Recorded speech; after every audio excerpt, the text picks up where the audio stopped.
నమస్తే ఫ్రెండ్స్, నేను మీ Shiva local leader channel. Actually మనతో పాటు పిట్టల అశోక్ గారు ఉన్నారు. బీఆర్ఎస్ పార్టీ నుంచి బీబీ నగర్ అభ్యర్థిగా ప్రకటించడం జరిగింది. మనతో పాటు నామినేషన్ ఇప్పుడు మొన్న నామినేషన్ వేయడం కూడా జరిగింది. ఎలా ఎదుర్కోబోతున్నారు ఏంటి అనే విషయాన్ని కేవలం నామినేషన్ ప్రక్రియ గురించి మాట్లాడదాం. ఓట్లు అడగాలి అని అంటే ఏమేమి పెట్టి ఓట్లు అడగబోతున్నారు అనే అంశాన్ని తర్వాత చర్చిద్దాం. కేవలం ఎలా ఎదుర్కోబోతున్నారు నామినేషన్ ప్రక్రియ గురించి మాత్రమే మాట్లాడడానికి ప్రయత్నం చేద్దాం. అన్న నమస్తే. నమస్తే. బీఆర్ఎస్ పార్టీ మీకు ఇక్కడ ప్రకటించారు. ఇక్కడ నుంచి మనం ఏ విధంగా ఓట్లు అడగబోతున్నారు అని అంటే మీరేం చెప్తారన్న?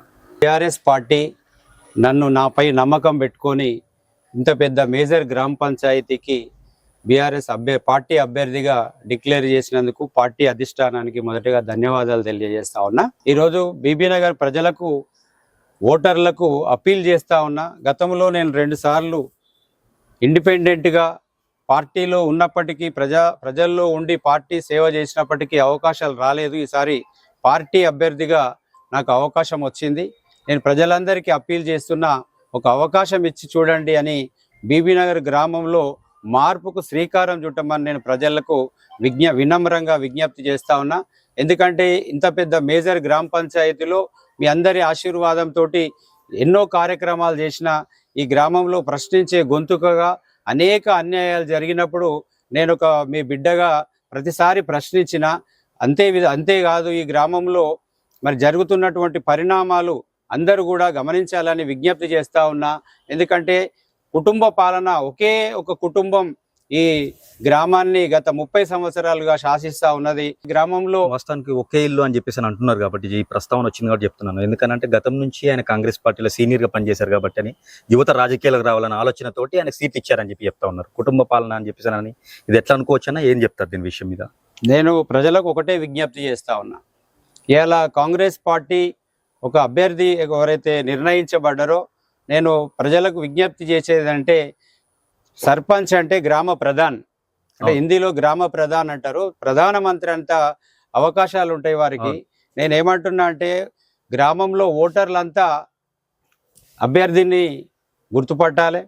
అభ్యర్థి కూడా సమాజ స్పృహ ఉండాలి. ప్రధాన సమస్యల పట్ల గతంలో పోరాటం చేసినటువంటి చరిత్ర ఉండాలి. రాజకీయ అనుభవం ఉండాలి. మరి అంతేకాకుండా అనేక అంశాలతో కూడుకున్నటువంటి అవసరాలు ఉంటాయి. ఏదైనా చిన్న పెద్ద పంచాయతీలను షెటిల్ చేసేటువంటి అవకాశాలు ఉండాలి.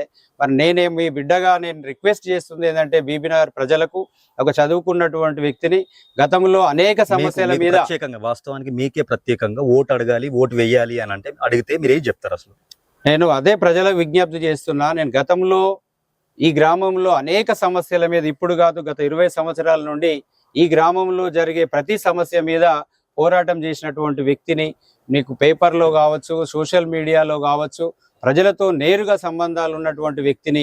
అంతేకాదు ప్రతి గల్లీలో ఈ గ్రామంలో ఉన్నటువంటి అనేక వర్గాలు, ఒక బీబీ నగర్ సంబంధించి అనేక మంది వలస వచ్చినటువంటి వాళ్ళు ఒక 40% ఉంటే, పాత గ్రామానికి సంబంధించినటువంటి 60% ఉంటారు. వారు వలస వచ్చినటువంటి వాళ్ళకి ఎన్నో ఏళ్లుగా వాళ్ళు ఇక్కడ ఇళ్లలో కిరాయికి ఉంటున్నారు. కనీసం మనం ఒక చదువుకున్నటువంటి సమాజంలో ఉండి సమస్యలు తెలిసినటువంటి వ్యక్తులుగా ఉండి కనీసం వాళ్లకు నివాస స్థలాలు కూడా ఇప్పియలేనటువంటి పరిస్థితుల్లో ఉన్నాం. ఇంకోటి ఏంటంటే, అధికారంలో లేరు. ఇక్కడ అధికారం లేకుండా సమస్యల మీద ఎలా పోరాటం చేయగలుగుతారు, ఎలా దీన్ని సాల్వ్ చేయగలుగుతారు అని ఒక విమర్శ కూడా ఉంది. అధికారంలో ఉన్నా అధికారంలో లేకున్నా పిట్టల అశోక్ అనే వ్యక్తి ప్రశ్నించేటువంటి గొంతు, సమస్యల మీద పోరాటం చేసేటువంటి వ్యక్తిని. ఇప్పుడు ఓట్లు అడిగే వాళ్ళు కూడా గతంలో పార్టీలు మారుకుంటూ వస్తున్నారు. అలా ఉన్నప్పుడు కూడా ఏం సాల్వ్ చేయలే, రేపు కూడా సాల్వ్ చేస్తారనేటువంటి ఏం నమ్మకం లేదు. నేనేమంటున్నా, కొత్త వాళ్ళకు అవకాశం ఇచ్చి చూడండి. అవకాశం ఇస్తే ఏం మార్పు వస్తుందో కూడా చూడండి. ఒక గ్రామ సర్పంచ్ తలుచుకుంటే ఏదైనా చేయొచ్చు. బీబీ నగర్ గ్రామంలో నేను పోరాటం చేస్తా. ఖచ్చితంగా వాళ్ళకు కూడా సౌకర్యాలు కల్పిస్తామని చెప్పి నేను చెప్తా ఉన్నా. అంతేకాకుండా నేను అనేది ఏంటంటే, మరి డబ్బు రాజకీయాల మీద ఆధారపడ్డటువంటి కాంగ్రెస్ పార్టీ అవసరం ఉందని, కాంగ్రెస్ పార్టీ అధికారంలో రావడానికి ప్రధానంగా నిజంగా అధికారంలో ఉంది. ఇప్పుడు డబ్బు రాజకీయాలు నడుస్తా ఉన్నాయి అని చెప్పేసి మీరు అంటున్నారు కాబట్టి నేను తెలియజేస్తున్నాను. నిజంగా నడుస్తుందన్నా? డబ్బుల కోసం తప్పకుండా ఓటర్లు లొంగే అవకాశం ఉంటుందా? నిజంగా నిజాయితీకి రాజకీయాలు లేవంటారా? నిజాయితీకి ఎప్పటికీ అవకాశం ఉంటుంది. వాళ్ళు డబ్బులు నమ్ముకొని మాత్రమే సర్పంచ్ అభ్యర్థిని ప్రకటించారు. నేనేమంటున్నా అంటే, డబ్బు అనేది ప్రజాస్వామ్యంలో ఓటు అనేది అమ్ముకోవడానికి లేదు. ఓటు అనేది ఒక నాయకుని నిర్ణయించడానికి ఉన్నది. గ్రామం అభివృద్ధి ఎవరైతే చేయగలుగుతారు, ఏ విధంగా అభివృద్ధి చేయగలుగుతారు, వారి రాజకీయ అనుభవం ఏంది, వాళ్ళ పూర్వ చరిత్ర ఏంది, వారికి ఉన్నటువంటి సోషల్ అవగాహన ఏమున్నది అనే దాని మీదనే ఎన్నికలు జరుగుతాయి. ఎప్పటికీ డబ్బుతోటే, గతంలో ఉన్న వాళ్ళు కూడా డబ్బుతోటే అధికారంలోకి వచ్చిర్రు. డబ్బు రాజకీయాలు కావు. రాబోయే కాలంలో ఒక మంచి అభ్యర్థిని, మంచి అంటే రాజకీయ అనుభవం, తర్వాత సమాజం పట్ల అవగాహన, అంతేకాకుండా ఈ గ్రామానికి సంబంధించినటువంటి బౌండరీస్ కూడా తెలిసి ఉండి, గ్రామ ప్రజల సమస్యలు కూడా తెలిసి ఉన్నటువంటి వ్యక్తి, గ్రామ సమస్యల మీద స్పందించేటువంటి వ్యక్తిని ఆలోచించి ఎన్నుకోవాలని చెప్పి, అదేవిధంగా జనరల్ సీట్ వచ్చినప్పుడు కూడా డబ్బు ప్రభావమే, బీసీ రిజర్వేషన్ వచ్చినప్పుడు, ఎస్సీ రిజర్వేషన్ వచ్చినప్పుడు కూడా డబ్బు ప్రభావమే. అంటే ఈ ప్రజాస్వామ్యం ఎక్కడ పోతుంది?